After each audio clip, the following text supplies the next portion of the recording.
विश्वं दर्पणदृश्यमाननगरी तुल्यन्निजान्तर्गतं पश्यन्नात्मनि मायया बहिरिवोद्भूतं यथा निद्रया यस्साक्षात् कुरुते प्रबोधसमये स्वात्मानमेवाद्वयं तस्मै श्रीगुरुमूर्तये नमः श्रीदक्षिणामूर्तये बीजस्यान्तरिवाङ्कुरो जगदिदं प्राङ्निर्विकल्पं पुनः मायाकल्पितदेशकालकलना वैचित्रचित्रीकृतं मायावीव विजृम्भयत्यपि महायोगी वयस्वेच्छया तस्मै श्रीगुरुमूर्तये नमः श्रीदक्षिणामूर्तये तस्मै श्रीगुरुमूर्तये नमः श्रीदक्षिणामूर्तये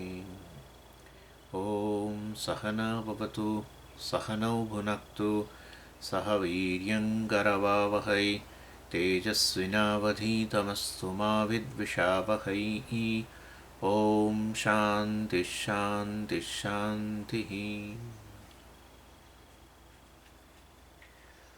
217 श्लोक जाग्रत्सप्तसुषुप्तिषु स्फुटतरं योऽसौ समुज्जृम्भते प्रत्यग्रूपतया सदाहमहमित्यन्तःस्फुरन्नैकधा नानाकारविकारभागिन इमान् पश्यन्नहन्धीमुखान् नित्यानन्दचिदात्मना स्फुरति तं विद्धि समेतं हृदि. આચાર્ય કહી રહ્યા છે આ જે સાક્ષી ચૈતન્ય છે, શિષ્યને કહે છે સાક્ષી ચૈતન્ય છે એના પર તું ધ્યાન કેન્દ્રિત કર.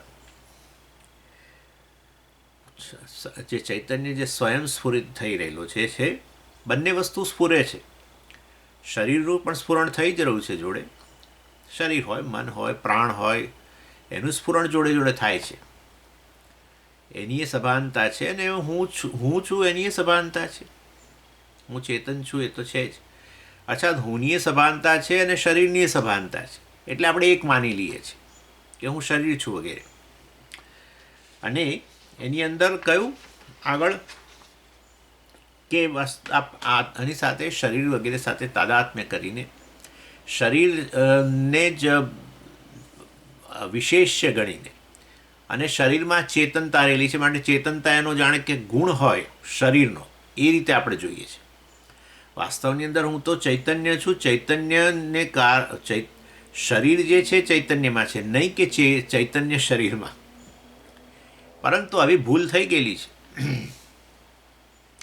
અને આને આ રીતે જ્યારે જોઈએ, એક ચેતન વ્યક્તિ છું, દેહધારી છું, દેહ જ છું, બરાબર, એવું કહીએ તો એ તો ત્વમ પદનો વાચ્યાર્થ થઈ ગયો. ત્વમ એટલે તું, એટલે કે હું. કોઈ કે તું એટલે હું કહું હું. તો અહમ પદનો વાચ્યાર્થ શું? આખા જગતમાં જેને પૂછો એને હુ આર યુ પૂછીએ આપણે, તમે કોણ છો, તો શું કે તારે આ જ કે. અને મનુષ્ય જે વગેરે ન કહેતો પોતે તો ઇન્ડિયન છું કે આ ભારતીય છું કે અમેરિકન છું કે એવું કે, અર્થ તો એ જ છે ને. એટલે શરીર જ જાણે કે મુખ્ય વસ્તુ છે અને ચેતનતા તો એનો ગુણ છે, જાણે એવું લાગે છે. પરંતુ આ જે જ્ઞાન પ્રાપ્ત કરે છે એ કેવું જ્ઞાન પ્રાપ્ત કરે છે કે હું ચૈતન્ય છું. શરીર વગેરેનું અસ્તિત્વ અને શરીરમાં ચેતનતા મારે કારણે છે, નહીં કે શરીર હું છું અને ચેતનતા નામનો ગુણ રહેલો છે એની અંદર. શરીર જે છે એની ચેતનતા મારે કારણે છે, હું ચૈતન્ય સ્વરૂપ છું. ત્યારે અહમપદનો હવે લક્ષ્યાર્થ કહેવાય એને, વાચ્યાર્થથી સંબંધિત. વાચ્યાર્થ હું ચેતન વ્યક્તિ, એનાથી સંબંધિત હવે બરાબર સમજાયું કે ખરેખર હું શરીર નહીં, જે ચેતનતા નામનો ગુણ ધરાવે છે એવું એ સત્ય નથી. હું ચૈતન્ય છું અને શરીરને વ્યાપીને પણ રહેલો છું, શરીરને સર્વત્ર વ્યાપીને રહેલો છું, પણ તું શરીરને પણ વ્યાપીને રહેલો છું.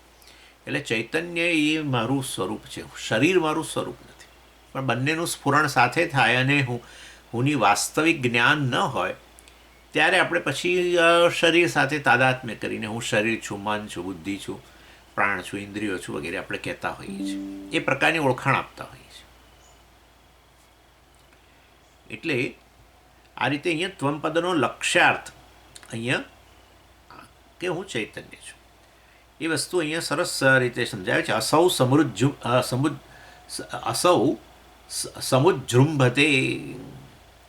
અસૌ એટલે આ આત્મા જે છે, ચૈતન્ય જે છે, સમુજૃંભતે અર્થાત સતત સ્ફુરી રહેલો છે.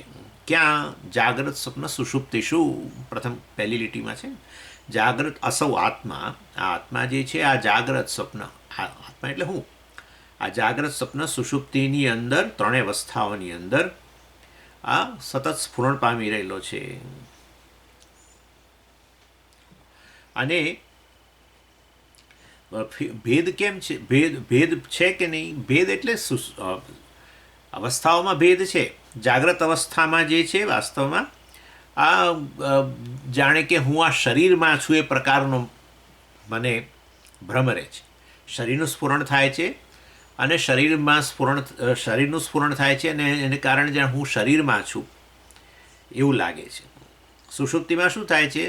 હુંનું સ્ફુરણ તો ચાલુ જ છે, જાગ્રતમાં પણ છે અને સ્વપ્નમાંય છે અને સુષુપ્તિમાંય છે. હું તો સ્ફુરી જ રહ્યો છું, પરંતુ જાગ્રત કાળે જાણે કે હું આ શરીરમાં છું એવું લાગે છે. એટલા માટે જ બધા કહે છે ને તરત તમે કોણ છો પછી તમે ક્યાં છો પ્રશ્ન આવે જ કરવો હોય તો. તમે ક્યાં છો? ઓ હું અમદાવાદમાં છું સ્વામીજી. તમે ક્યાં છો સ્વામીજી? હું અમેરિકામાં છું. અરે હું તો ચૈતન્ય સર્વે આપી. પરંતુ આવું જ્યાં શરીર હોય ત્યાં હું સ્ફુરું જાણે એવું લાગે છે જાગ્રતની. આ ભૂલ જ છે. એટલે શરીરમાં સ્ફુરણ પામી લો એટલે શરીર સાથે તાદાત્મ્ય કરીને પછી શરીર જ્યાં હોય ત્યાં હું. આ જાગ્રત. સુષુપ્તિમાં શું? સુષુપ્તિમાં તો હુંનું સ્ફુરણ તો છે જ, હુંને જ અનુભવ થઈ રહ્યો છે બધું બ્લેન્કનેસનો, હે ને? બધું સમજી કશાનો અનુભવ નહોતો. આ ભાઈ કશાનો અનુભવ નહોતો એવો તમને અનુભવ થયો ને, પણ એમ કોઈ વિશેષ અનુભવ નહીં. જેવો અત્યારે જાગ્રતમાં થાય છે તમને, આ સામે ઝાડ દેખાય, આ દેખાય, સ્વામી દેખાય, એવા બધા વિશેષ અનુભવો જાત જાતના. એવું નહીં, કશાનો અનુભવ નથી થતો એવો અનુભવ તમને થાય છે ને. હું તો છું જ, હું તો ક્યાંય ગયેલો જ નથી.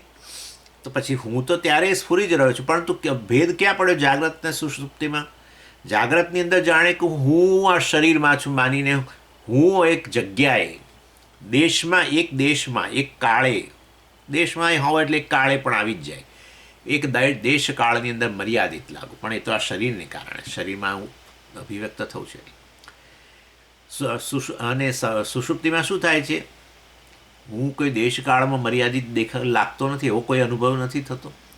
હું સ્ફુરી રહ્યો છું, પરંતુ હુંનું સ્ફુરણ તો સતત છે, પરંતુ એક દેશકાળમાં હોય એવો અનુભવ નથી થતો. જાગીને કહીએ જ છે કે એવું આપણને લાગતું જ નહોતું કે સુષુપ્તિમાં કે હું એક દેશકાળમાં એક જગ્યાએ રહેલો. એનો અર્થ કે આ જાણે આ દેહ સાથેનું તાદાત્મ્ય છૂટી ગયું. દેહમાં અભિવ્યક્ત થઈને દેહ સાથે તાદાત્મ્ય કરીને પછી હું એક દેશમાં રહેલો છું, અત્યારે આટલા વાગ્યા છે વગેરે વગેરે પ્રકારની પણ સભાનતા હોય છે. એવી સુષુપ્તિમાં સભાનતા નથી હોતી. એટલે એકમાં લોકેશન, અહમનું જાણે લોકેશન લાગે, બીજામાં અહમ કેવો લોકલ નહીં, એક જગ્યાએ મર્યાદિત નહીં. હા, અહમનું સ્ફુરણ દેશકાળ વગર થાય તો વિચાર કરો કેવી મોટી વસ્તુ છે આ તો. અર્થાત અહમને દેશકાળની જરૂર જ નથી. દેશકાળ લય પામી જાય તો અહમ સ્ફૂરતો જ રહે છે. એનો અર્થ કે દેશકાળ લય પામે તેથી હુંનો લય ન થતો હોય તો હું દેશકાળથી પર થયો કે ન થયો? દેશકાળથી પર એટલે શું? પણ કલ્પના બહારની વસ્તુ છે. દેશથી અતીત બોલાય ને, કાળથી અતીત બોલાય કે ના બોલાય? તો પછી દેશકાળથી અતીત એને શું કહેવાય? અનંત કહેવાય ને. એટલે હું આવો અનુભવ બધાને છે. આ અનુભવનું વિશ્લેષણ નથી, આપણને આટલું જ છે. એટલે હું અનંત છું એવો અનુભવ છે જ, અને એ જ તમે ઈચ્છો છો જીવનની અંદર. અનંતતા, અમે કઈ અનંતતા અમારે કંઈ નથી જોઈતી. મોટા ઈચ્છો છો ને, બસ મોટા થવું છે ને. બસ કેટલા મોટા થવું છે કલ્પના જ નથી તમને. તમને એમ કે મેં મારી એક નિશ્ચિત મર્યાદા નક્કી કરી છે, આટલા મોટા થવું છે આપણે. અરે એટલા થશો ત્યાં પાછી બીજી બાઉન્ડ્રી આવી જવાની છે ભાઈ. કોઈને જે પણ છે જેટલું છે એનાથી સંતોષ છે જ નહીં. હા, આપણને એમ કે અંબાણી સાહેબને કેટલું બધું ધન છે એટલે આપણે એવા થઈ જઈએ તો પછી આપણે નિરાશ. પણ અંબાણી સાહેબને પૂછી આવો જઈને તો ખબર પડશે તમને. અનંત જ થવું છે. અને એટલા માટે જ તમને સુષુપ્તિ અવસ્થા બહુ જ પ્રિય છે, બધાને. અરે ભલા લોકો ને ભલી વસ્તુઓ તમારી પાસે બધું મૂકી દેવા માગશો તમે.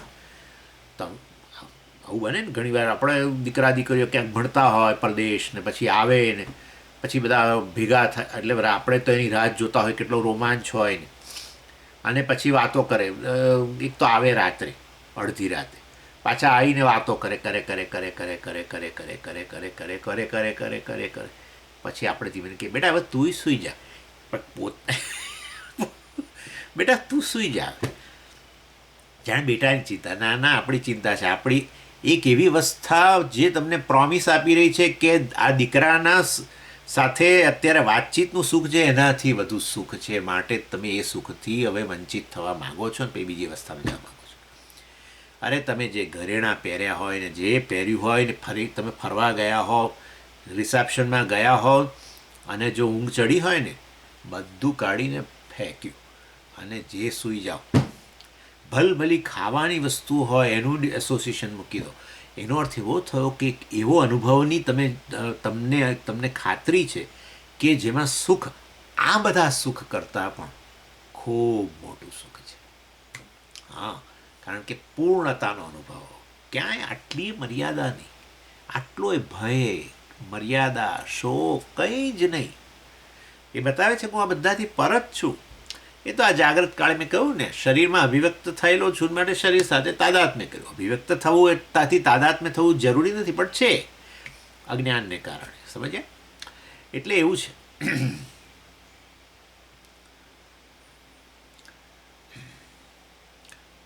એટલે જાગ્રત સ્વપ્ન સુષુપ્તિ થયું સમુજૃંબતે મેં કહ્યું ને સતત સ્ફુરણ થઈ રહ્યું છે. પણ તમે કેવી રીતે કહી શકો કે હુંનું સતત સ્ફુરણ થાય છે? એવું બને કે હું સ્ફૂરતો જ ના હોઉં, એવું બને? હું એવું શક્ય છે કે નહીં? શક્ય જ નથી. તમારી આંખો અર્થાત તમારી આંખો, તમને આંખો છે કે નહીં એ વસ્તુની ખબર છે કે નહીં? સમજ, મારી આંખો છે કે નહીં એ તો જાણવા માટે મારે પાછું મારે કંઈક કામ કરવું પડશે. કંઈક આંખોને જોવા માટે પાછી બીજી કંઈક આંખો લાવીને આમે ને આમ કરીને આ આંખોને જોવી પડશે. એવું થાય?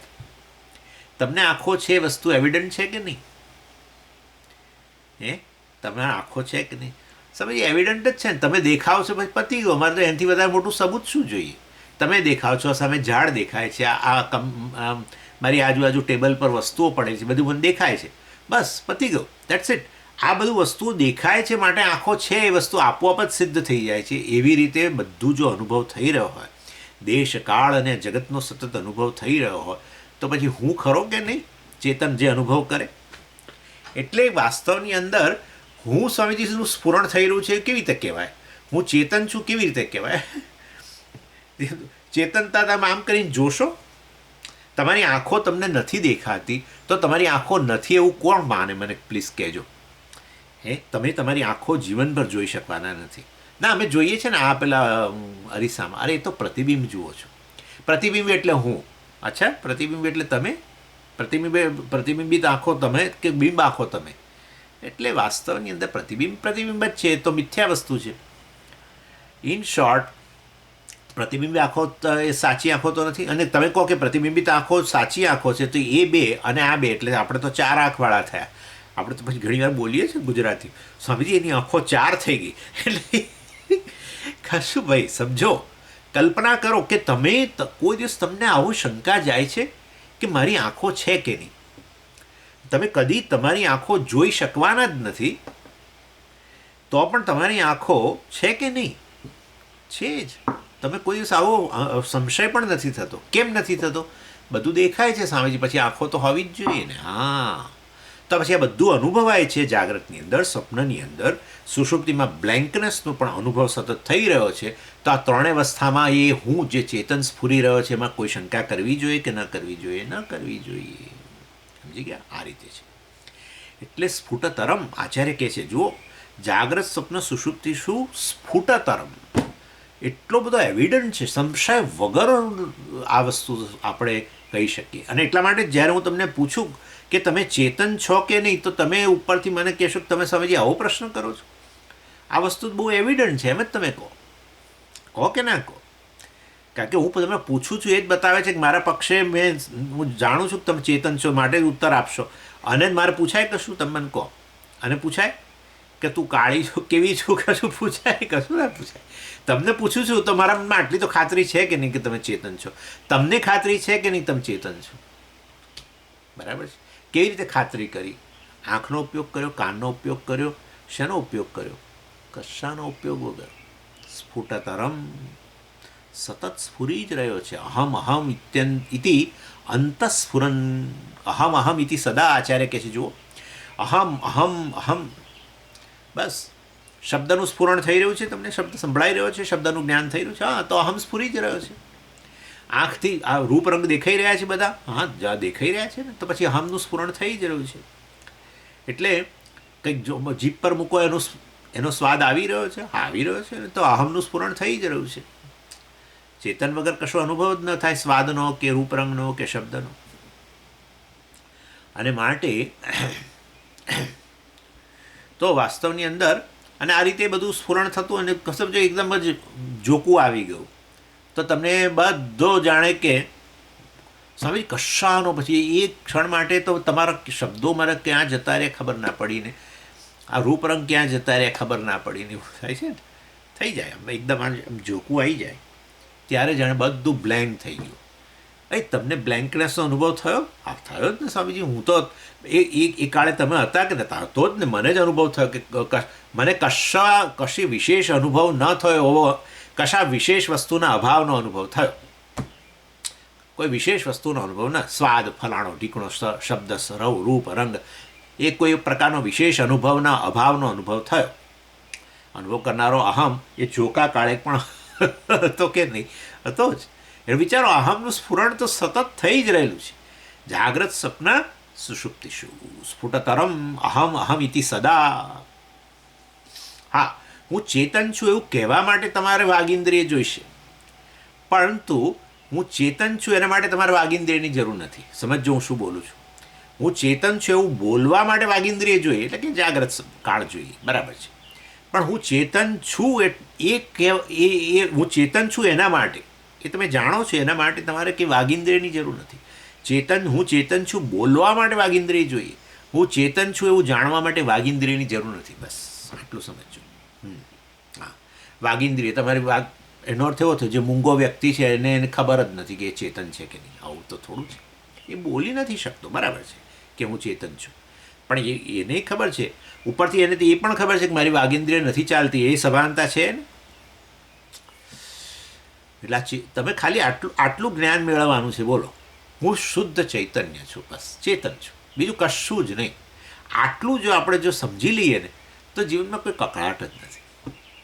પણ બધું આપણે છે પછી ઉમેરીએ છીએ વચ્ચે. હા, આપણને બધું એમને કોઈ વસ્તુ પેલું શુદ્ધ વસ્તુઓ ભાવતી નથી સામાન્ય રીતે, એવું હોય છે. ઇવન સલાડ હોય તો એની અંદર એ બધું પેલું લીંબુ નીચોવું જોઈએ ને, પેલું કોટેજ ચીઝ નાખે ને, ફલાણું નાખે ને, પછી પેલો બ્લેક સોલ્ટ નાખે ને, બધું કેટલું નાખીએ ત્યારે આપણે ખાઈ શકીએ. સીધો આનંદ કોઈ વસ્તુનો આપણને આવતો જ નથી. ભેળસેળિયા આનંદથી ટેવાયેલા છે ને, એટલે હું ચેતન છું, આ વસ્તુ હકીકત છે, એનાથી અન્ય કશું જ નહીં. પરંતુ જાગ્રત કાળે પિતા છું, માતા છું, ભાઈ છું, બેન છું, ફલાણા છું, ઢીકણા છું, સાસુ છું, આ છું, તે છું, જાડો છું, પાતળો છું, કામી છું, ક્રોધી છું, ઈર્ષાળુ છું, આવો છું, તેવો છું, ભૂખ્યો છું, તરસ્યો છું. એટલે હું ચેતન છું એ તો રહેવાનું જ છે, પણ વચ્ચે બીજું પાછું ઉમેરતા જઈએ. હું ભૂખ્યો ચેતન છું ના બોલીએ પછી આપણે, કારણ કે એ તો હવે કોમન ફેક્ટર છે. એટલે કોમન ફેક્ટર આપણે જનરલી કદી વિચારીએ જ નહીં. પછી હું ભૂખ્યો છું, તરસ્યો છું, ફલાણો છું, બસ. અને એ જાણે આપણું સ્વરૂપ એવું લાગે છે. કશું આપણું સ્વરૂપ છે જ નહીં. સ્વરૂપ હોય તો જાય જ કેમ ના? જાય જ નહીં ને કદી. હું ચેતન છું નથી જતું, માટે એટલું જ સ્વરૂપ, બાકી બધું જતું રહે છે. હું જીવ છું, પણ જીવપણું જ જતું રહે છે ને, વ્યક્તિપણું જ જતું રહે છે ને. સૂઈ જાવ ત્યારે તો પછી આ તો અવર જવર કરનારું છે. જાગ્રત કાળે જે છે તમારી ઓળખાણ, એ તમે સપન કાળે નથી હોતી. સપન કાળે જુદી હોય છે ને, અને સુષુપ્તિ કાળે નથી હોતી ને. એટલે એનો અર્થ કે આ તો અવર જવર કરનારી વસ્તુ છે, પણ એને આપણે સાચી માની લઈએ પછી કેટલો બધો સંસારનો અનુભવ થાય છે આપણને, એક જીવ તરીકે, એક વ્યક્તિ તરીકે. અને પછી એમાંથી માતા પિતા ફલાણું જે પણ આપણે તમે કહેતા હો તમારી જાતને, એ વસ્તુ વાસ્તવની અંદર આપણે સત્ય માનીને પછી બહુ જ સંસાર શોકનો અનુભવ કરીએ છીએ. વાસ્તવમાં ચેતન જે છે જે તો સમગ્ર જગતનું અધિષ્ઠાન અર્થાત દેશ કાળનું અધિષ્ઠાન, કાળથી પર, મૃત્યુથી પર જ વસ્તુ છે. આ તો કશા જેને કશું સ્પર્શી જ ના શકે અને જેના વગર કશી વસ્તુઓ રહી જ ના શકે, જેના વગર કશી વસ્તુનો અનુભવ જ ના થઈ શકે, જેના વગર કશી વસ્તુનું અસ્તિત્વ જ સિદ્ધ ન થાય એવું સ્વયં સિદ્ધ સચ્ચિદાનંદ સ્વરૂપ છું, સત. એનીવે, જેમાં ક્યારેય નથી પણ ના આવી શકે. એનીવે, ચાલો. એટલે અહમ અહમ ઇતિ સદા ભાતિ, એટલે અહમ અહમ એટલે વાસ્તવની અંદર અહમ અહમપણે હું સદાય ભાસી જ રહેલો છું. પ્રત્યેક રૂપતયા, પ્રત્યેક મેં તમને સમજાવેલું છે. પ્રત્યેક એટલે જે અંદર રહેલો છે. અંદર એટલે હવે તમે સમજી ગયા છો. અંદર એટલે કશું ખરેખર અહીંયા અંદર રહેલો હોય તો પછી આ જગતનું અધિષ્ઠાન કેવી રીતે થાય? અને અંદર રહેલો હોય તો પછી આ દેહનો લય થઈ જાય તો એનોય લય થઈ જાય. પાણી ઘડામાં રહેલું અને ઘડો ફૂટ્યો તો પાણી એ વિખરાઈ જાય. તેવી રીતે હું અંદર રહેલો હોય તો આ દેહનો લય થયો, સુષુપ્તિમાં જ થઈ જાય છે ને. દેહની સભાનતા જ નથી રહેતી, દેહનો લય થઈ ગયો જણાય છે, તો અહમનો લય થઈ ગયો. હા, પણ સમજીએ અહમનો લય થાય જ છે ને. જુઓ, એ તો અહમ વૃત્તિનો લય થાય છે. દેહનો લય થયો એવો અનુભવ કરનારો પાછો અહમ બેઠો જ છે, એ જ તમે છો. અર્થાત વાસ્તવમાં અહમપણું નથી એવો અનુભવ કરનારા તમે ત્યાં બેઠા છો. સમજી ગયા? હા, અહમપણું સ્વામીજી નહોતું ત્યાં, હુંપણું નહોતું, હું થતું નહોતું. હા, બરાબર છે, એ તો વૃત્તિ જ હતી મનની. અહંકાર તો વૃત્તિ જ છે. પણ એનીવે, એટલે એવો અનુભવ તમને થયો ને, બ્લેન્કનેસનો અનુભવ થયો, આનંદનો અનુભવ થયો સુષુપ્તિમાં, તો પછી તો બાજુ પેલો ચેતન તો બેઠો જ છે. એ વાસ્તવિક અહમ.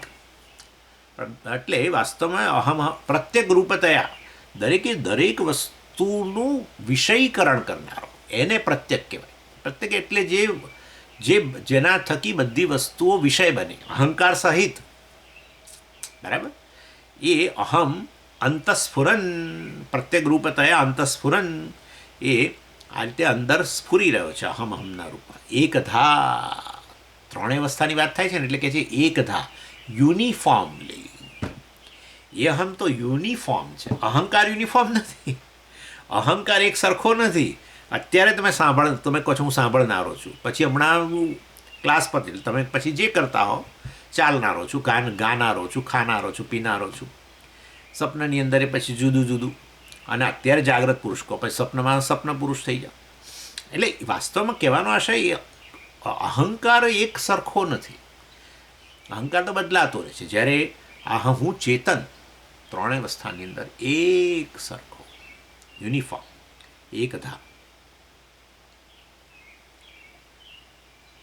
અર્થાત આ જેમ આપણે કહીએ ને, ઘડાનું જ્ઞાન ને ફલાણાનું જ્ઞાન ને પુસ્તકનું જ્ઞાન ને કમ્પ્યુટરનું જ્ઞાન ને મોબાઈલનું જ્ઞાન ને, બરાબર, ટેબલનું જ્ઞાન, સ્વામીનું જ્ઞાન, આ બધું બરાબર છે. આ બધા જે છે એ વાસ્તવમાં એ બધા યુનિફોર્મ નથી. પ્રત્યેક જ્ઞાન જે છે વિશેષ છે ને.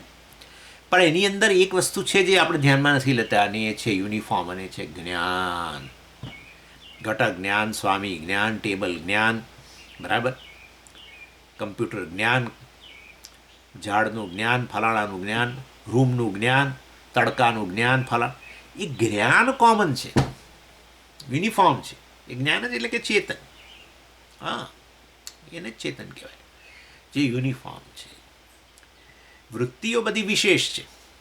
મનની વૃત્તિઓ, ઘટાકાર વૃત્તિ તો ઘટક જ્ઞાન કહીએ, પટાકાર વૃત્તિ પટક જ્ઞાન, સૂર્યના આકારની વૃત્તિ તો સૂર્ય જ્ઞાન વગેરે. પણ આપણે વિચારવું જોઈએ કે એ તો બધી વૃત્તિઓ જુદી જુદી છે. જે પ્રકારની વૃત્તિ, જે પણ મન આપણું જે છે, જે વિશેષ આકાર ધારણ કરે છે, મન તો વિશેષ આકાર ધારણ કરવાનું છે, કારણ કે અત્યંત સૂક્ષ્મ છે. એટલે જેવો વિષય એના આકારનું બની જાય, એને જ આપણે વૃત્તિ કહેતા હોઈએ છીએ, વિષયાકાર વૃત્તિ. પરંતુ એ વૃત્તિમાં સતત સ્ફુરી રહ્યો છે ને, આત્મા તો સતત સ્ફુરી જ રહેલો છે. અને પછી એ વિષયાકાર વૃત્તિ વત્તા ચૈતન્ય જે છે, એને કારણે શું થઈ ગયું? વિષય જ્ઞાન. એટલે જે તે વિષય જે છે બદલાય છે, વૃત્તિઓ બદલાય છે. એટલે પણ પેલી જ્ઞાન જેના કારણે થાય છે, ચૈતન્ય તો એક સરખું છે. એટલે જાગ્રતના પદાર્થોનું જ્ઞાન, સ્વપ્નના પદાર્થોનું જ્ઞાન, કે સુષુપ્તિમાં પણ બ્લેન્કનેસનું જ્ઞાન, બરાબર. એટલે એ વાસ્તવની અંદર એ જ્ઞાન જે છે એ ત્રણેય અવસ્થાની અંદર ચેત એટલે કે ચૈતન્ય કે ચેત એ વાસ્તવમાં ત્રણેય અવસ્થામાં એક સરખું છે. વિષયો એક સરખા નથી, વિષય જ્ઞાન પણ એક સરખું ન રહે, પરંતુ જ્ઞાન જે છે એક સરખું છે. જ્ઞાન પોતે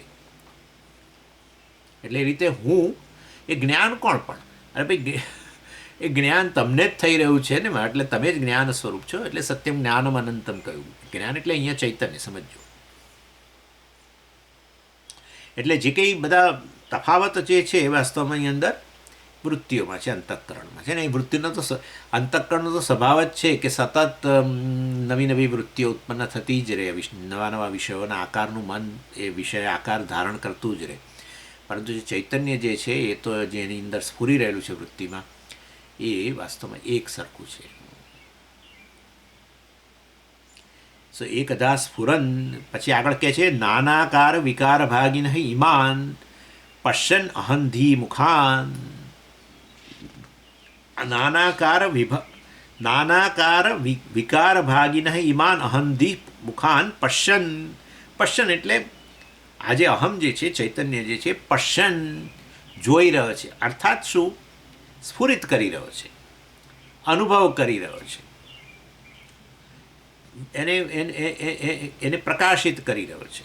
શેને પ્રકાશિત કરી રહ્યો છે? એટલે કે છે આ બધા જ કોષોને આચાર્ય કહે છે અહમધી મુખાન. અહમધી, અહમધી એટલે અહંકાર, વિજ્ઞાનમય કોષ. અને મુખાન, મુખાન એટલે વગેરે, વિજ્ઞાનમય કોષ વગેરેને પશ્યન, વિજ્ઞાનમય કોષ વગેરેને જોઈ રહ્યો છે, અર્થાત એને પ્રકાશિત કરી રહ્યો છે, એને સ્ફુરિત કર્યો છે. પોતે સ્વયં સ્ફુરિત છે. પોતે સ્વયં સ્ફુરિત હોવા માત્રથી પોતાની આસપાસ, પોતાનાથી અભિન્ન ઇનફેક્ટ એનું આપોઆપ જ એને સ્ફુરિત કરે છે. કોઈ સંકલ્પ નથી મારા પક્ષે, હો હું આને હવે સ્ફુરિત કરવું, અને અનુવિષયીકરણ કરવું, અને પ્રકાશિત કરવું, કશું જ નહીં.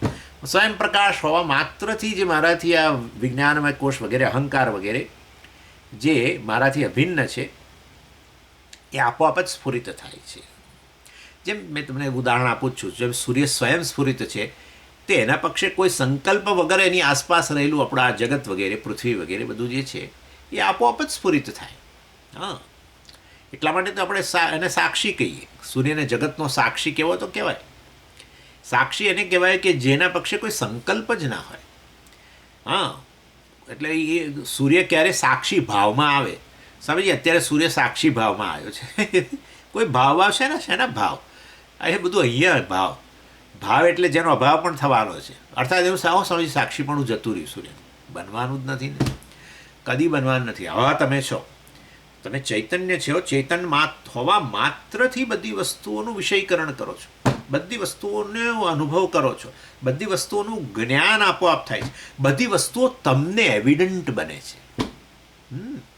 તમે સ્વયં સ્ફુરિત છો, સેલ્ફ એવિડન્ટ છો, અને બધી જ વસ્તુઓ તમને ભૂખ, તરસ, વૃત્તિઓ, મનની અંદર ઉત્પન્ન થતી જાત જાતની બધા ઇમોશન, બધી નિરાશા, ફલાણું ઢીકણું બધું પ્રકાશિત જ થઈ રહ્યું છે, સતત પ્રકાશિત થઈ રહ્યું છે આપોઆપ.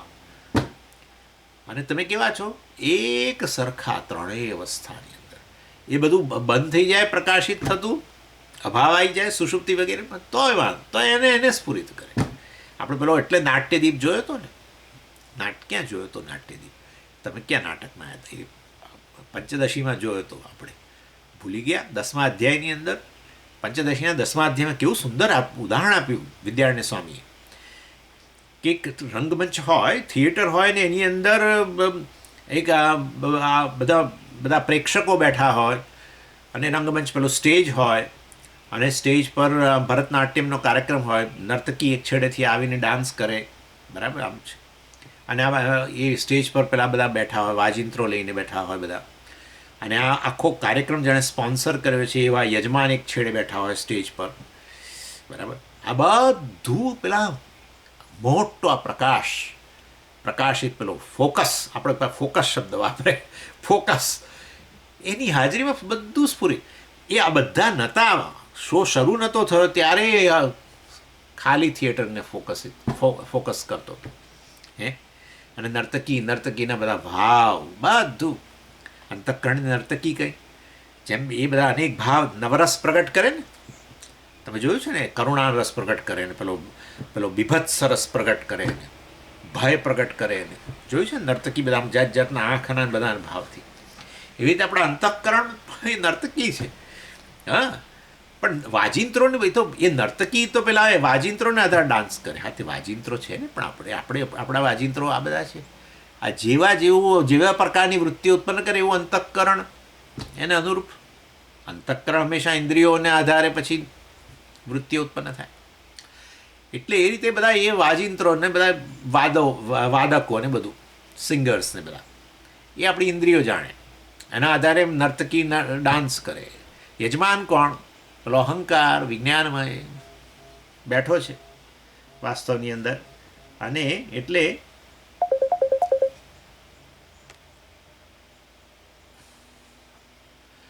એ વાસ્તવની અંદર એને વિજ્ઞાનમય જે છે એ વાસ્તવની અહંકાર યજમાન, જેના માટે છે આ બધું. બરાબર, એના માટે આ બધું વિવિધ પ્રકારની વૃત્તિઓ અને આ બધું કોના માટે કામ કરે છે? પેલો જીવ અહંકાર. બરાબર, પણ વાસ્તવમાં બધું પ્રકાશિત થઈ રહ્યું છે પેલા લેમ્પથી. તમે વિચાર કરો, લેમ્પ લાઇટ જતી રહી, બધું ઠપ પૂરું. નર્તકી ત્યાં થોભી જાય, પેલા સિંગરો બંધ થઈ જાય ગાતા, બધું એકદમ જ બંધ થઈ જાય. ના કંઈ બંધ ના થાય તો ચાલુ રાખી કરે, કદાચ 2-4 મિનિટ કરે, પણ પછી એ લોકોએ પેલા કોઈક આવીને કહેવું પડે, સોરી હવે લાઇટ્સ વગેરે નથી એટલે હવે આપણે શો અહીંયા બંધ રાખવો પડશે. અને અમે પૂછ્યું ને હજુ લાઇટ આવે એમ નથી કે 2 કલાક ને ફલાણું, માટે આપણે શો બંધ કેન્સલ કરવો પડશે ને અર્થાત અટકાવી દેવો પડશે વગેરે. બસ બધા જતા રહ્યા. ખાલી રંગમંચ, ખાલી આખું થિયેટર પ્રકાશિત કરશે. ઓહ, બધા જતા રહ્યા. મને ચાલો હવે હું કોને પ્રકાશિત કરું? એ આવું ફોકસ ને ના હોય. પેલો ફોકસ એ ફોકસને તો ચાલુ જ રહે. શો ચાલુ થયો પહેલાં ચાલુ હતું, શો બંધ થઈ ગયો તોય ચાલુ. બસ આવા તમે છો ફોકસ જેવા. બસ સુષુપ્તિ એ આવો છે ખાલી રંગમંચ. ઇન્દ્રિયો વાદકો અને પેલી નર્તકી ને એ બધા કોઈ ભાવ જ પ્રગટ નથી થતા અત્યારે. પેલો અહંકાર એ બિચારો છે નહીં, યજમાને નથી હાજર. બધા અહંકારથી માંડીને પેલી નર્તકીથી માંડીને વાદકોથી માંડીને ને પેલું આખું પ્રેક્ષકગણ એટલે પણ આમાં પ્રેક્ષકગણ કયું? વિષયો, જગતના વિષયો જે છે એ પ્રેક્ષકો. બધા ઢગલાબંધ હોય ને પ્રેક્ષકો, બધા વિષયો જગત બધું એક જ પ્રકાશથી પ્રકાશે છે, સમજો. અને એ છો તમે. સમજ, વિષયો તો અમારી આંખથી પડી, એ આંખને પ્રકાશિત કરનાર મન આવી ગયું દૃગ્દૃશ્ય વિવેકમાં, બધું પતી ગયું. એટલે અને અંતઃકરણ પ્રકાશિત કરે. અંતઃકરણને પ્રકાશિત કોણ કરે? ચાલો, એટલે આ રીતે તમે આવા સ્વયં સ્ફુરિત, એટલે કે છે અહીંયા અહમ વૃત્તિ મુખાન, અહમધી મુખાન એટલે અહંકાર સહિત, મુખાન એટલે અહીંયા વગેરે, અહંકાર વગેરેને એટલે કે વિજ્ઞાનમય કોષ વગેરેને, મનોમય કોષ, પ્રાણમય કોષ વગેરેને આ પ્રકાશિત કરે છે. અન્નમય કોષ છેવટે, અને પછી આ જગત પણ ખરું. શંકરાચાર્યજી અહીંયા આનંદમય કોષ ના બોલ્યા. અહમધી મુખાન, અહંકાર એટલે કે વિજ્ઞાનમય કોષ વગેરે, એટલે પછી આપણે તો પાછળ જ જવાનું. વિજ્ઞાનમય કોષ, પછી મનોમય કોષ, પ્રાણમય કોષ અને અન્નમય કોષ, આ બધાને પ્રકાશિત કરે છે. તો પછી આનંદમય કોષ કેમ ના બોલ્યા? ભાઈ આનંદમય કોષ તો પેલું ક્યારે આનંદમય કોષની પ્રધાનતા હોય છે સુષુપ્તિમાં, એટલે પેલું રિઝોલ્વ હોય ને એટલે નથી બોલ્યા. પરંતુ આપણે તો અત્યારે આ જાગ્રત જગતની વાત કરતા હોઈએ ત્યારે તો વિજ્ઞાનમય કોષ વગેરેથી બોલતા હોઈએ છીએ. અને આ બધું કેવું છે, આ કોષો આ વિજ્ઞાનમયથી શરૂ કરીને બધું જગતે આવી ગયું ને, જગત પ્રકાશિત થાય છે બધું. બરાબર છે. એ કેવું છે? નાનાકાર વિકાર ભાગીના. જો એટલે નાના આકાર, એટલે આ બધા જે છે વિજ્ઞાનમયથી માંડીને મનોમય, પ્રાણમય, અન્નમય અને જગત, આવું છે નાના અનેક. આકાર, અનેક આકારોવાળું છે, હે ને, અનેક રૂપ. ચાલો અન્નમય જુઓ ને તમે, એક આકાર આ અન્નમયનો. તમારું શરીર અન્નમય કોષ, જુદું જ આકાર છે. આ પણ જુદો જ આકાર છે, આ જુદો આકાર છે. એટલે નાના આકાર. આ જે જગત આખું જે પ્રકાશિત થાય છે વિજ્ઞાનમયથી શરૂ કરીને આ બાહ્ય જગત બધાને જે પ્રકાશિત કરી રહેલો છે એ વાસ્તવમાં એવું જગત એ કેવું છે? નાના આકાર. પછી શું કહે છે? વિકાર. વાત સાચી જ છે, વિકાર. ફરી પાછો અન્નમય લો. આ અન્નમય એક આકારનો છે, એ તો અત્યારે આ આકારનો છે. આજથી 40 વર્ષ પહેલાં, 40-50 વર્ષ પહેલાં કેવા લોકો પોતાના ફોટા બતાવે ને પોતાને જ આશ્ચર્ય થાય, એ હું કેવો થઈ, કેવો દેખાઉં છું, હવે કેવો હતો પહેલાં. ઘણા ઘણા છે નાના હોય ત્યારે એકદમ કોઠી છે અને અત્યારે હવા થઈ ગયા હોય. તો નાના હોય ત્યારે ઘણા બહુ પાતળા હોય અને અત્યારે જે કદનો વિસ્તાર થયો હોય. એટલે વિકાર. એટલે આ બધું વિચારો તમે, અત્યારે પણ કેવું આમ થાય છે કે અરે રે, અને હું અહમ કરીએ છીએ. વિચારો, અહમ કોઈનો વાંધો નથી, તો કહો, ભલે કહો. હું ગયો ને આવ્યો ને આમ ને તેમ ને બધું બોલો, વાંધો નહીં. હું તો અત્યારે બેઠો છું ને ઊભો છું ને હું ચાલી રહ્યો છું, બોલો, વાંધો નથી. વ્યવહાર જેમ કરતા કરો, પણ જાણો કે અહમ, સાચો અહમ તો આ બધાને પ્રકાશિત કરનારો છે. હા, અને જે આ બધું પ્રકાશિત થઈ રહ્યું છે આવું છે. નાના આકાર, જુદા જુદા રૂપવાળું છે આવું, અને જુદા જુદા વિકાર. એક ક્ષણે એક આકારવાળી વસ્તુ પણ પહેલાં કેવી જુદા આકારવાળી હતી, એટલે એ રીતે વિકાર કહેવાય. ભાગીના. એટલે વાસ્તવમાં આ નાના આકાર અને વિકાર ધરાવતો ભાગીના હે એટલે એને અધીન છે. આ વિજ્ઞાનમય, મનોમય, પ્રાણમય અને અન્નમય અને આ જગત બધું આ પ્રકારનું છે. આને આવી વસ્તુને અધીન છે. શેને અધીન છે? આકારને અધીન છે અને વિકારને પણ અધીન છે. એક રૂપ ધરાવે છે અને એ રૂપમાં પરિવર્તન આવતું રહે છે. થાય જ છે ને, કેવું પરિવર્તન આપણને નથી જ ગમતું ઘણી વાર શરીરમાં પરિવર્તન આવે. આપણે સમજીએ તો તમે તો અન્નમયની વાત કરી, પછી પેલું મનોમય, મન તો સતત જાણો જ છો તમે. એટલે બિચારો અત્યારે ખુશખુશાલ હોય ને થોડી જ વાર પછી નથી, કેમ મૂળ જતો રહ્યો એવું કહીએ ને આપણે. બસ સતત વૃત્તિઓ બદલાતી રહે છે.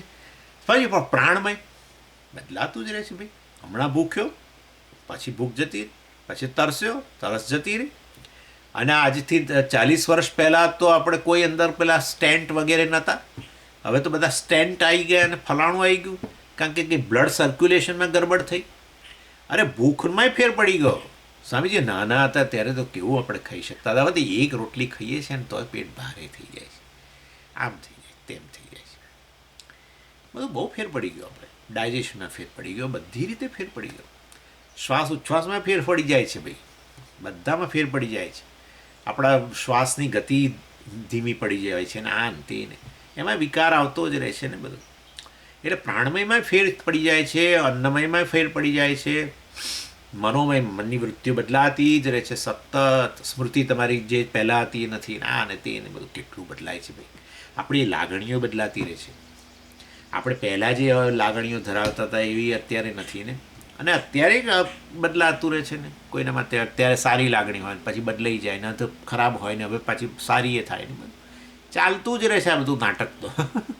આ નાટકને પ્રકાશિત કરનાર, રંગમંચ પર આખું વસ્તુ જે ચાલી રહી છે એને પ્રકાશિત કરનારા છો તમે. નાટ્યદીપ. એની ભાગીના એટલે ભાગીના સબ્જેક્ટ ટુ, અધીન છે શેને? આકાર અને વિકારને. નાના અનેક.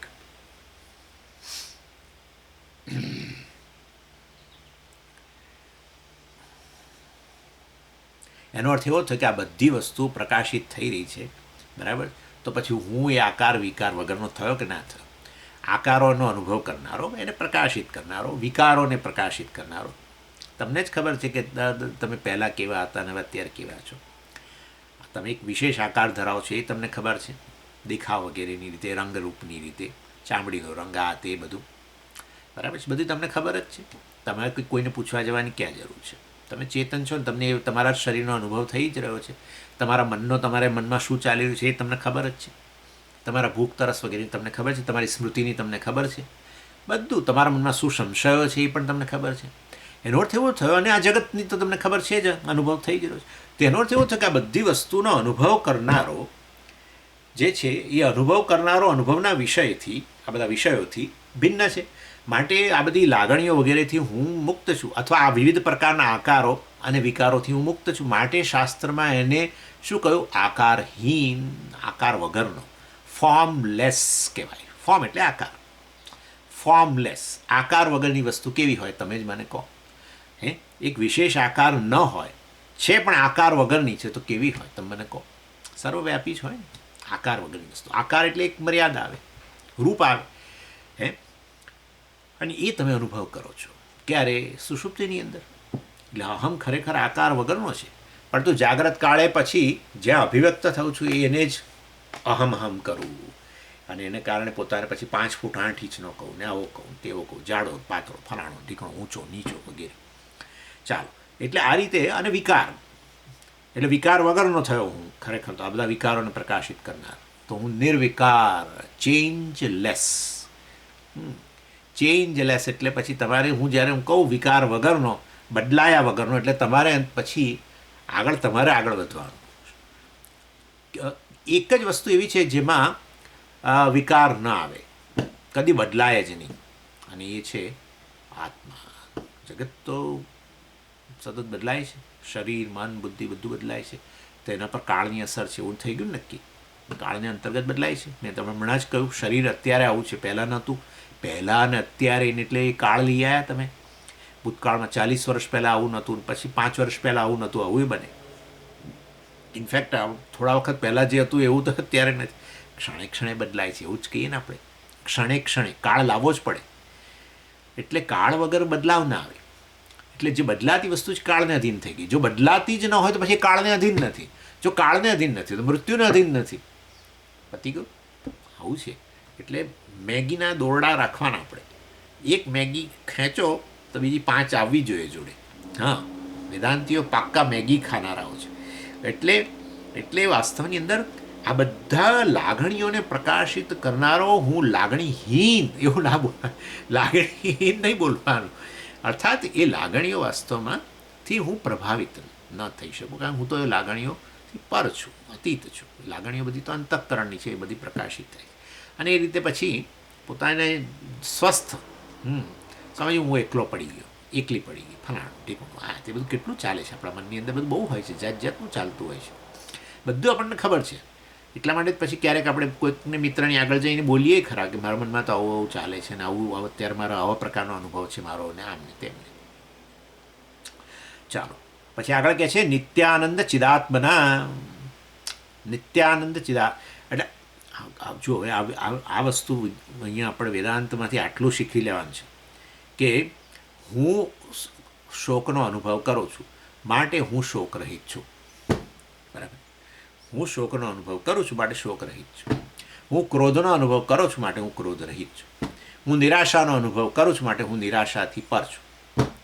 હું એકલતાનો અનુભવ કરું છું માટે હું એકલતાથી પર છું. બસ આ વેદાંત. હું એકલતાનો અનુભવ કરું છું માટે હું એકલો. જે વસ્તુનો અનુભવ કરો, બરાબર છે, એ વસ્તુ, એ ગુણ, દાખલા તરીકે એ ગુણીમાં રહેલું હોય, એ અંતઃકરણમાં રહેલું હોય. અંતઃકરણનો અનુભવ કરો છો, અંતઃકરણના ધર્મોનો અનુભવ કરો છો. આપણે જોઈ ગયા નિષ્કર્મ સિદ્ધિની અંદર જેનો અનુભવ કરો છો, જે ગુણનો અનુભવ કરો છો, એ ગુણ એ ગુણીમાં રહેલો હોય, મારામાંની.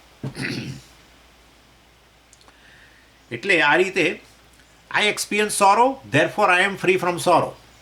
હવે બધું તમે તમારી જાતે ઉમેરતા જાઓ. હા, સમજ, મને બહુ જ અત્યારે સમજ મને એમ થાય છે કે આ શું કરવા ભગવાને જીવન આપ્યું હશે, અને હું તો આમ થાય છે ને તેમ થાય છે.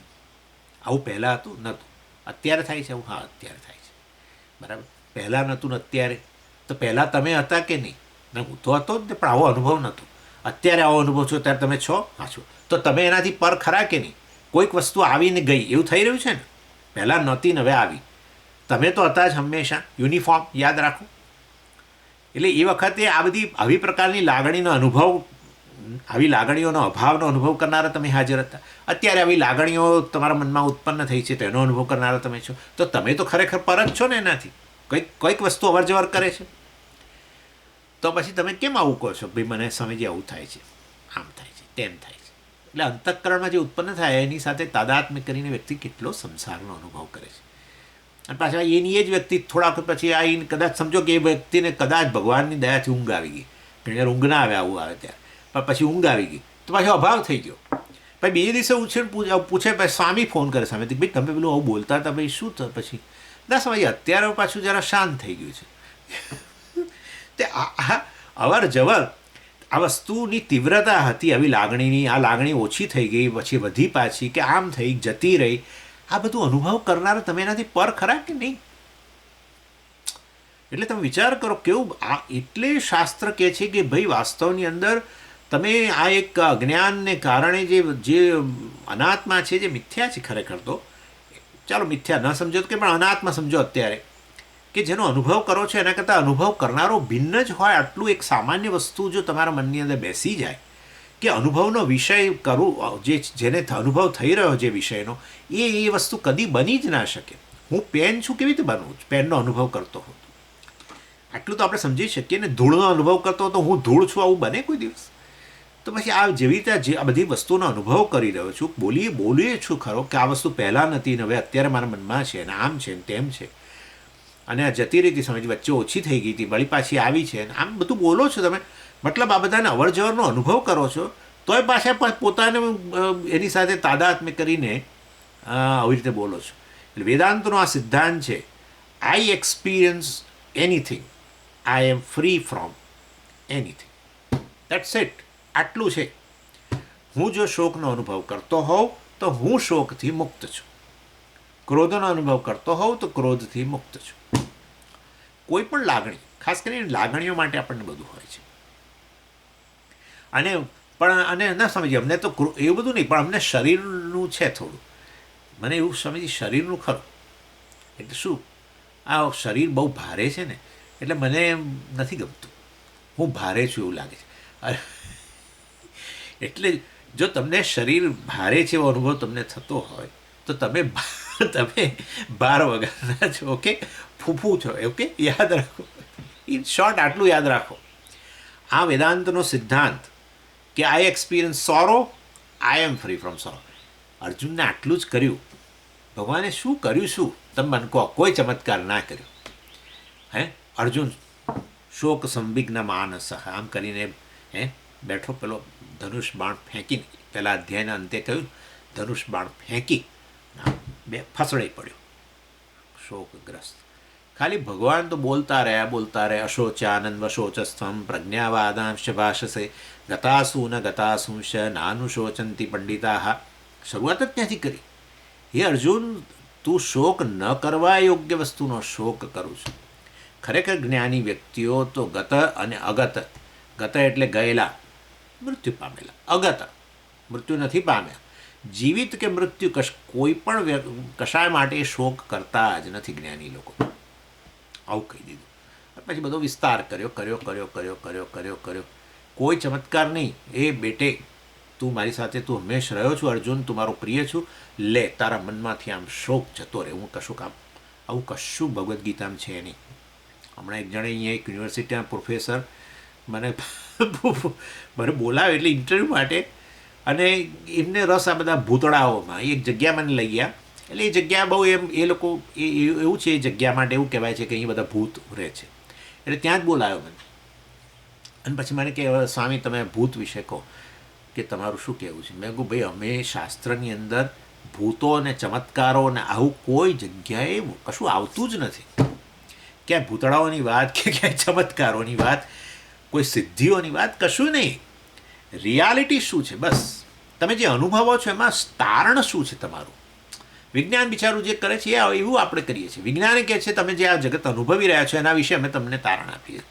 તમે આ બધો સૂર્યોદય વગેરે અનુભવ કરો છો અને એને સાચું માની ન ચાલો. અમે તમને સમજાવી દઈએ કે જુઓ ભાઈ, આ અનુભવની અંદર સાચી વસ્તુ આટલી છે કે સૂર્યનો ઉદય થતો નથી, પણ જે સૂર્યનો ઉદયનો રૂપી અનુભવ થાય છે એનું કારણ આટલું છે, એમ કરીને સમજાવી દે. બસ આવું જ છે. આપણે બધા જાગ્રત સ્વપ્ન સુષુપ્તિમાં જે અનુભવો છે બધા, એમાં ખરેખર તારણ સત્ય વસ્તુ શું છે એ આપણે બતાવી દઈએ. That's it. એટલે આપણે વિજ્ઞાન જેવું જ કામ થઈ રહ્યું છે. અહીંયા કોઈ પછી બીજી બધી પેલી માથાકૂટ નહીં. આ બધા ભૂતો પલિતો ફલાણા ઢીકણા અહીંયા કોઈ જઈ ના શકે. અહીંયા કોઈ બધા આપઘાત કરે, મને કહે છે અહીંયા બધા આપઘાત કરેલો છે ને અહીંયા, અને માટે અહીંયા આ જગ્યા બહુ ખતરનાક છે ને એમને તેમને. મેં કોઈ શાસ્ત્રમાં આવી કોઈ વાત નથી, કોઈ જગ્યાએ નથી, કોઈ સિદ્ધિઓની વાત નથી, કોઈ જગ્યાએ નહીં. એટલે મારું કહેવાનો છે, અર્જુનના હૃદયમાં શોક કેટલો, તમે વિચાર કરો. આવો ભડવીર ફસડાઈ પડ્યો એટલે કેવો. એણે કહ્યું કે એણે એમ કહ્યું કે મારા તો રોમની અંદરથી ત્યાં શોક પ્રગટ થયો છે, મારું તો હૃદય બળી રહ્યું છે, ચામડી બળી રહી છે, ફલાણું ઢીકણું હે બધું બોલતો. પહેલા અધ્યાય ભગવાને ખાલી શિક્ષણ આપ્યું કે શોક ન કરવા યોગ્ય વસ્તુનો તું શોક કર. મતલબ જે તને કન્ફ્યુઝન, ગરબડ થઈ ગઈ છે કંઈક, માટે આત્માનું જ્ઞાન પ્રાપ્ત કરો તો પછી જીવના શોક જતો રહ્યો. અને કહ્યું 18મા અધ્યાયના અંતે કે ભાઈ જતો રહ્યો, હા તમે કહો છો એ કરીશ, અને કર્યું, યુદ્ધ કર્યું વગેરે. એટલે એવું આપણા માટે છે, જેનો અનુભવ કરું છું. ભગવાને જે જ્ઞાન આપ્યું આટલા એક લીટીમાં, I experience loneliness, I am free from loneliness. બસ આટલું રાખો. જાગ્રત કાળે આટલું તો બોલો તો ખરા. સ્વામીને ખુશ કરવા માટે બોલજો. એટલે મોટી મોટીથી નહીં ઘરમાં, I experience you therefore I am free. આવું બધું નહીં બોલવાનું. હા, આ બધું અંદર. જ્ઞાનની પ્રક્રિયા સાયલન્ટ છે. ઇનફેક્ટ સાયલન્સ હોય ને મનમાં, ત્યારે જ જ્ઞાન થાય. મન કોઈ જગ્યાએ પ્રીઓક્યુપાય હોય, અત્યારે હું આ જ્ઞાન આપી રહ્યો છું ત્યારે મારું મન ક્યાંક બીજે ઓક્યુપાય થઈ ગયેલું હોય, લેશ માત્ર જ્ઞાન ન થાય. જ્યારે તમે જ્ઞાન પ્રાપ્ત કરો ત્યારે મન બધા પ્રીઓક્યુપેશનમાંથી મુક્ત હોય. સાયલન્ટ મન કહેવાય, અવેરફુલ માઇન્ડ. એટલે આટલું સમજો. અંદર કશું બોલવાની જરૂર નથી, કારણ કે જેને બોલો, જેની આગળ જઈને બોલો એને કિંમત નહીં હોય તો શાસ્ત્રની અવજ્ઞા થાય અને એનો દોષ તમને લાગે. બોલવું જ નહીં, સિવાય કે પૂછે તો, અને પૂછે તો એ જાણો પહેલાં. એટલે કે વાસ્તવમાં એને કયા આશયથી પૂછે છે, મશ્કરી કરવી છે તો નહીં આપવાનો જવાબ. એટલે આ સિદ્ધાંત. ચાલો પછી આગળ. અને આપણે જોઈ ગયા છે actually experience properties can never be experiences property can never be experienced. પણ સમજીએ આત્માનો કોઈ ગુણ હોય તો, આ તો બધું કયું બરાબર છે, અંતઃકરણના ગુણ, કામ ક્રોધ ને ફલાણું, શરીરના ગુણ બધું છે, રંગ રૂપ ને આ ને તે ને જગતના બધા શબ્દ સ્પર્શ રૂપ રસ ગંધ બધું ગુણો ને બધાનો અનુભવ થાય છે. માટે હું એનાથી પણ હુંના ગુણો હોય તો કોઈ, જો હુંના ગુણો હોય તો મને અનુભવ થવો જોઈએ. જો હુંના ગુણ હોય અને એનો અનુભવ થવો જોઈએ, તો એ ગુણો ગુણીથી પર ગુણીમાં રહેલા હોય તો પછી અહમનો એ અનુભવ થવો જોઈએ. તો અહમનો અનુભવ કરવા માટે એનો વિષય બનાવવો પડે. તો પછી આ અનુભવ કરનારો કોણ લાવશો? બીજો અહમ લઈ આવવો પડશે. એટલે કહેવાનો આશય એ છે કે અહમ જે છે, જેનું વિષયીકરણ જ ન થઈ શકે, એ વાસ્તવની અંદર એના ગુણોનો અનુભવ ન થઈ શકે. અર્થાત એ ગુણોથી પર છે. જો તમને જે ગુણોનો અનુભવ થતો હોય તે વાસ્તવમાં તમે ન હોવ, એ ગુણી અનાત્મામાં જ રહેલું હોય, તો પછી એ અહમ જે છે, જે આ સર્વ ગુણોનો અનુભવ કરે છે, પોતે નિર્ગુણ ગુણોથી પર હોવો જોઈએ. અને વાસ્તવ પણ આ તમે હું ચેતન છું, ચેતન તું બોલો છો, તો ચેતનતા એનો ગુણ થયો કે ના થયો? સારું, ચેતનતા ગુણ થયો, બરાબર છે. હવે ચેતનતાનો તમે અનુભવ કરો છો, એટલે ચેતન જે અહમમાં રહેલો છે એનો તમે અનુભવ કરો છો. તો એ અનુભવ બરાબર છે, અનુભવનો વિષય બનાવી દઈએ એને. ચાલો, તો પછી અનુભવનો વિષય, એ અનુભવ કરનારો પાછો કોણ છે? કહો. ચાલો, અહમનો અનુભવ થાય છે કે અહમ ચેતન છે. મને સમજી, અહમ હું જોઈ રહ્યો છે, ચેતન એની અંદર બેઠેલો છે, ચેતનતા રહેલી છે એની અંદર, ચેતનતા રૂપી ગુણ અહમમાં બેઠેલો છે, એવો મને અનુભવ થાય છે. સારું, સરસ. તો પછી તમે અનુભવ કરનારા જુદા થયા કે નહીં? તો હવે બીજો અહમ લાવવો પડશે ને. પણ સમજ્યા? એટલે ચેતન તો એનું સ્વરૂપ છે. આ ગુણો તો જાય છે ને આવે છે ને બધું થાય છે. શબ્દ ગુણ આવે ને સ્પર્શ ગુણ ને વગેરે બધું આવે છે ને જાય છે. એ જે ગુણોનો અનુભવ કરો છો, કામ ક્રોધ વગેરે, એ તો અવર જવર કરનારા છે. વાસ્તવમાં હું ચેતન છું એ વસ્તુ તો હંમેશા નિત્ય સિદ્ધ. જો હમણાં જોયું જાગ્રત સ્વપ્ન સુષુપ્તિ શું સ્ફુટતરમ, અને કહ્યું કે વાસ્તવમાં એ તો યુનિફોર્મ છે. એટલે હું ચેતન છું, ચેતનતાનું સ્વરૂપ છે, સ્વયં સ્ફુરિત ચૈતન્ય છું. આટલું જ મારું સ્વરૂપ છે, ચૈતન્ય છું. બસ આ આપણી આટલી સમજ આ સમજમાં સ્થિરતા આવતા વર્ષો લાગે. હું ચૈતન્ય છું, બસ. કેમ સ્થિર વર્ષો લાગે એમ કરીને તમે અમને શું કહેવા માગો છો? એમ હું એટલા એ કહેવા માગું છું કે વાસ્તવમાં આ તાદાદ મેં વારે વારે થઈ જ જાય છે કે હું શરીર છું, મન છું, આ છું, તે છું, કામી છું, ક્રોધી છું, ફલાણું છું, ઢીકણું છું, માતા છું, પિતા છું, ભાઈ છું, બેન છું, સાસુ છું. આ તો આવું ઘડીએ ઘડીએ થયા જ કરે છે. કેવળ ચૈતન્ય છે એવું હજુ આપણા મનમાં સિદ્ધ નથી થતું, સ્થિર નથી થતું. એનીવે, અને હમણાં મેં તમને આંખનું ઉદાહરણ આપ્યું. એટલે ચાલો હવે આંખની વાત કરી દો ફરી એકવાર. એટલે અહમમાં કોઈ ગુણોનો અનુભવ ના થઈ શકે, કારણ કે એનું વિષયીકરણ ન થઈ શકે, એ તો વિષયી છે વગેરે. અને એમાં ફરી પાછું તમને આંખનું જ ઉદાહરણ આપું. આંખનો રંગ છે, બરાબર? ચાલો, નથી હોતી કોઈની છીકણી આંખો હોય છે, કોઈની ભૂરી આંખો હોય છે, ને કોઈની કાળી હોય છે, બરાબર છે? એ એનો ગુણ. આંખ જે છે ગુણી કહેવાય. અને આવો ગુણ છીકણો રંગ, છીકણી રંગ, ફલાણો રંગ, ઢીકણો રંગ એને હરેલો છે. હવે એનો તમે અનુભવ કેવી રીતે કરશો? મારી આંખો છીકણી છે, કેવી રીતે ખબર પડે મને? કેવી રીતે ખબર પડે છે મને કહો? સમય અમે તો પેલું એમાં જોઈએ ને એટલે ખબર પડે. તો પ્રતિબિંબિત આંખ છે. હું તો કહું છું આ જ આંખ, ઓરિજિનલ આંખ જે છીકણી છે એ કેવી રીતે અનુભવ કરશો? ના થાય ને, કદી ના થાય. આંખનો અનુભવ ન થઈ શકે તો આંખમાં રહેલા જે તે પ્રકારનો આ ગુણ એનો અનુભવ ન થઈ શકે. એવું છે. એટલે વાસ્તવની અંદર આવું છે. અહમ જે છે જેનું વિષયીકરણ કદી ન થઈ શકે, વિષય એને અનુભવનો વિષય ન બનાવી શકાય, તો પછી એની અંદરના ગુણો જે છે એનું વિષયીકરણ ન થઈ શકે. ગુણો તો ગુણીમાં રહેલા. એટલે વાસ્તવની અંદર હું ખરેખર જ સર્વ ગુણોનો અનુભવ કરનારો, ગુણ વગરનો. શાસ્ત્ર કહે છે તમે નિર્ગુણ છો, ગુણથી પર છો. એ વસ્તુ આપણે સમજી શકીએ.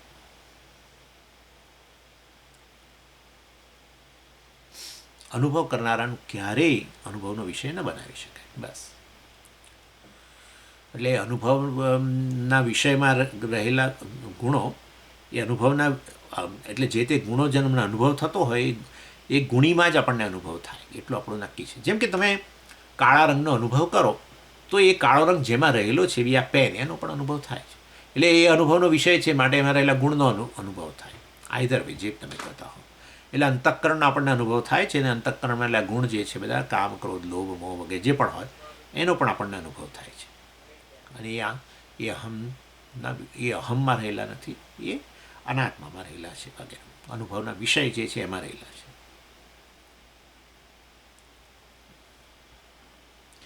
અને એ રીતે આચાર્ય કહે છે કે ખરેખર ચિંતાનું કોઈ કારણ નથી, તું આનંદ સ્વરૂપ છું, પૂર્ણ છું. આ બધો સોરો વગેરે એ જે બધી વસ્તુનો જે અનુભવ થાય છે એ તો એ અનુભવનો વિષય એવું અંતઃકરણ જે છે એમાં રહેલા છે. એ અનુભવ કરનારો જે સાક્ષી હું જે છું, જેના પ્રકાશમાં બધું પ્રકાશે છે, એ એનાથી પર છે. પરંતુ અમે કહ્યું ને આવું તાદાત્મ્ય વગેરે થઈ જતું હોય છે. અને જેવી રીતે આવું તમે ખબર હશે તો આવું તાદાત્મ્ય આપણે બહુ જગ્યાએ થાય છે. જેમ કે તમે કોઈ ફિલ્મ જોવા ગયા હો અને પેલો હીરો અને વિલન બંને જણા આમ બરાબર ઝઘડી રહ્યા હોય, અને ત્યારે તમે જોજો કેટલાક લોકો જે છે બેઠેલા લોકો એ મુઠ્ઠીઓ વળી જતી હોય છે, કારણ કે એમને પેલો હીરો બહુ ગમતો હોય. હવે પેલો વિલન હીરોને મારતો હોય બરાબર. આવું બને છે ને ઘણી વાર કે હીરો દર વખતે એ બધું ગોઠવેલું હોય છે સરસ. એટલે પહેલાં હીરો માર ખાય અને પછી હીરો વિલનને પછી મારે. આપણને જ્યારે પણ પેલો વિલન હીરોને મારતો હોય ને ત્યારે તમે જોજો આમ પેલા લોકો આમ હેન્ડલ પકડી અને કાં તો અડધા ઊભા થઈ જાય, કાં તો એમના ચહેરા પર ગુસ્સો અથવા પેલી આ મુઠ્ઠીઓ વળી જાય, જાણે કે પોતે હવે વિલનને પેલાની જગ્યાએ વિલનને એ મારવા જઈ રહ્યા છે. એટલે આને કહેવાય તાદાત્મ્ય. કોની સાથેનું? હીરો સાથેનું તાદાત્મ્ય. હા, હીરો સાથેના તાદાત્મ્યને કારણે જાણે પોતે યુદ્ધ કરતો હોય વિલન સાથે, એવી રીતે આ આપણો અનુભવ છે. બીજું તમને ઓટો રિક્ષાનું ઉદાહરણ આપું. ઓટો રિક્ષાવાળા જે છે એ તો બધા યમદૂતો જ કહેવાય છે ખરેખર. એ જે રીતે રિલીફ રોડની ગલીઓમાંથી પેલી હોય બધી રતનપોળ ફલાણ એમાં હશે ખબર નહીં, હવે જાય છે કે નહીં ઓટો રિક્ષા, પણ જતી હોય ને માણસો આજુબાજુ બધા કેટલું ભીડ હોય ચારે બાજુ, પણ એવી રીતે જાય અંદરથી હોર્ન મારતા મારતા આપણને એમ થાય કે આ હમણાં થડાશે. એટલે આપણે પગ દબાઈએ, જાણે કે આપણે આ પગમાં બ્રેક રહી હોય ને એ રીતે આપણે પગ દબાઈએ, જાણે કે બ્રેક મારી દો. એટલે ઓટો રિક્ષાવાળા સાથેનું આપણું તાદાત્મ્ય કે ઓટો રિક્ષા સાથેનું તાદાત્મ્ય અથવા ઘણીવાર તો પેલું આમ એકદમ નજીક પેલી બે એક ઓટો રિક્ષા અને બીજી ઓટો રિક્ષા કે કાર, આમ પેલો ઓટો રિક્ષાવાળો કારને આમ ઓવરટેક કરે ને ત્યારે એટલું બધું નજીકથી કરે તો જાણે આપણને ઓટો રિક્ષા ન ચાલે, આપણને લાગે કે અથડાશે, તે ઓટો રિક્ષા જાણે અથડાવે તો જ્યાં આપણે થડી જવાના એમ આપણે આમ કરીએ. એટલે એ બતાવે છે કે ઓટો રિક્ષા સાથે આપણું તાદાત્મ્ય થઈ ગયું. આવું એટલે આવું તાદાત્મ્ય છે જે હું નથી, જે ખરેખર મારા અનુભવનો વિષય છે, જ્ઞાનનો વિષય છે. હું ઓટો રિક્ષા નથી, ડેફિનેટલી નથી, પણ જાણે કે હું ઓટો રિક્ષા થઈ ગઈ અથવા હું પેલો હીરો બની ગયો. હીરો છે ને હું છું. આપણે તો હીરો નથી, આપણે તો હીરોને જોવા ગયેલા છીએ, પણ આવું થઈ જાય છે ભાઈ. એટલે આ વસ્તુ છે. સ્થૂળ શરીરના ગુણો, સૂક્ષ્મ શરીરના ગુણો, આ બધા આપણા અનુભવના જ વિષયો છે. એના વિશે આપણે વાત પણ કરી શકીએ છીએ. બતાવે છે આપણા અનુભવના વિષયો છે. નહીં તો બોલાય જ કેવી રીતે સ્થૂળ શરીર કેવું છે વગેરે. તમને તમારા સ્થૂળ શરીર વિશે તમે આખો નિબંધ લખી શકો એમ છો. સૂક્ષ્મ શરીર તમારા મન વિશે તમે નિબંધ લખી શકો છો. ના અમે નિબંધ નથી લખતા. અરે ભાઈ કલાક ફોન પર વાત કરતા હો છો તમારા મન વિશે બીજા તમારા મિત્રને. પછી કે હાશ હલકો થઈ ગયો કે હલકી થઈ ગઈ, કેવું જે થતું હોય બધું એટલું બોલે કે મને આમ થાય છે, તેમ થાય છે, આમ થાય છે, તેમ થાય છે. સામે છેડે હોય એને કેવું હોય છે, એકચ્યુઅલી એવું હોય છે, પણ આપણે એને બોલવા જ નથી દેતા. અત્યાર તો એણે સાંભળવાનું બધું, અત્યારે તો એણે જ સાંભળવું પડશે. એ કંઈ બોલવા જાય કે તારું તું પછી મને કહેજે, પણ તું સાંભળી લે પહેલાં એમ. જેના વિશે બોલો મતલબ કે એના વિશે તમને જ્ઞાન છે, આનો અનુભવ થઈ રહ્યો છે, તો જ તમે બોલી શકો. તો ભાઈ તમે ક્યાંથી હોત?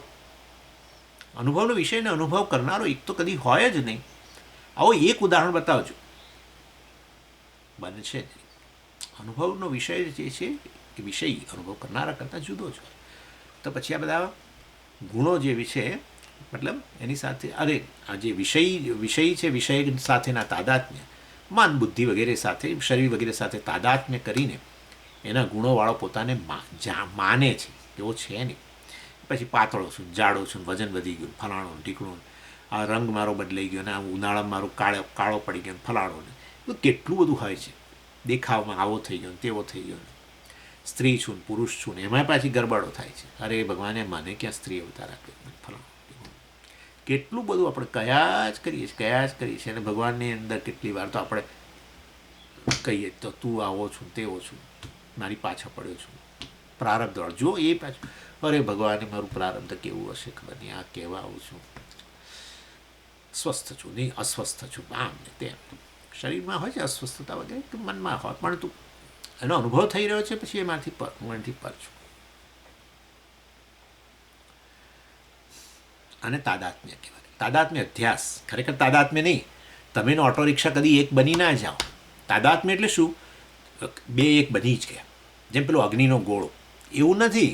ખાલી તમારા અંતઃકરણમાં તમે જે એની સાથે તાદાત્મ્ય કર્યું.